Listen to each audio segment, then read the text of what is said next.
constitutionalism. That is constitutionalism in democracies. Please mute yourself.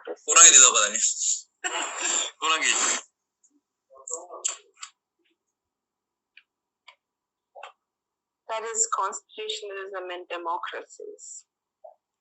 It's based on two principles. Representative government, which enables citizens to participate in public affairs and hold their government to account. Hold their government to account means hold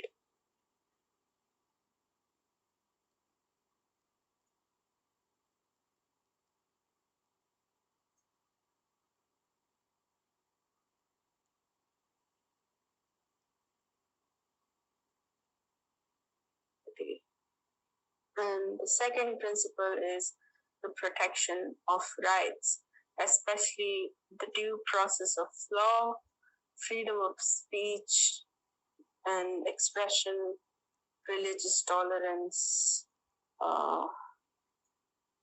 right to equality, and so on, through which citizens are insulated from the abuse of power. Citizens are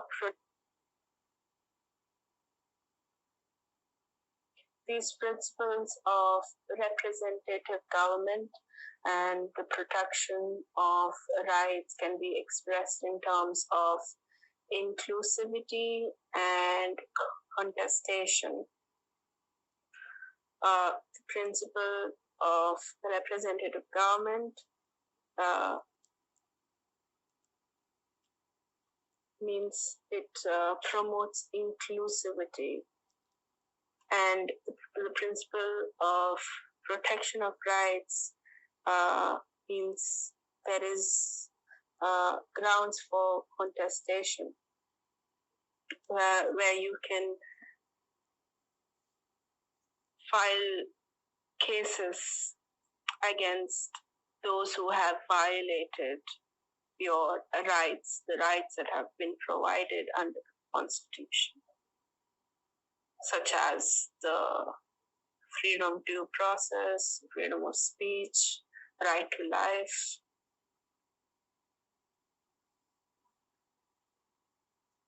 And these notions of inclusivity and contestation have gradually broadened and deepened over time. During the 19th and early 20th centuries, the right to participate in public affairs was extended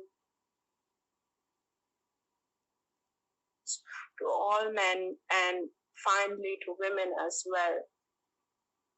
That is the right to vote, the universal adult franchise or suffrage. Initially, it was only a right that was available to certain members, certain men in the society, if they were high-bred or if they were wealthy or belonged to noble families. These men could vote. But later, this right was available to all men, and then it was available to women because of the suffrage movement led by women in early 20th century.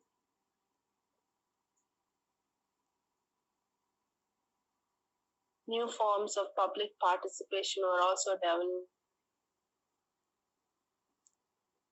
in the 20th century, such as proportional electoral systems and mechanisms of direct democracy, systems in which the public or the citizens choose their representatives directly into the parliament.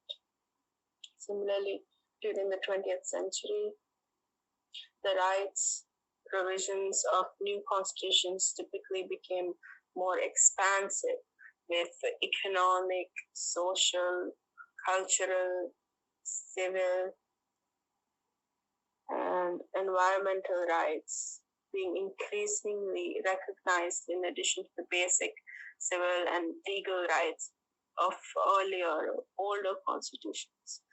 And constitutions became more directly enforceable with an expanded role for independent judiciaries in upholding them.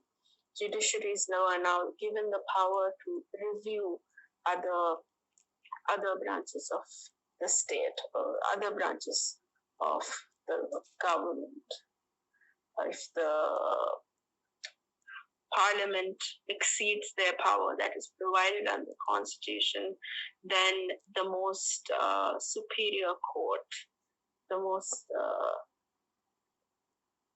highest court of appeal in a country, usually the Supreme Court of a country, can deal with that matter by reviewing such acts. The limits and the extent to which such judicial review is possible is provided in the Constitution. Most modern democratic constitutionalism has spread around the world in subsequent waves of democratization. In the second half of 20th century, successfully took root in many parts of the world beyond Northern Atlantic and Western European core. Democratic constitutionalism is now embedded in the most widely recognized international declarations and conventions, including United Nations Universal Declaration of Human Rights and the International Covenant on Civil and Political Rights. The list of states with credible claims to having a stable and sustainable democratic constitutional order now includes countries on all continents and in all regions.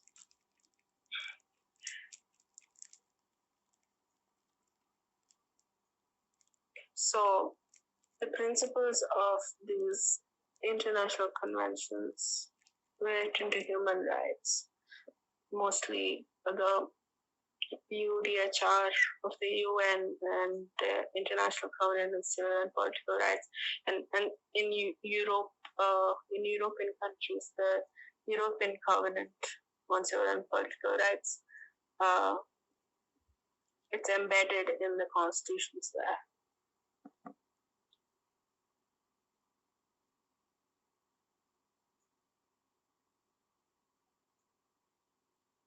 Establishing a democratic constitutional order is not easy. Throughout history, only a minority of states have succeeded in establishing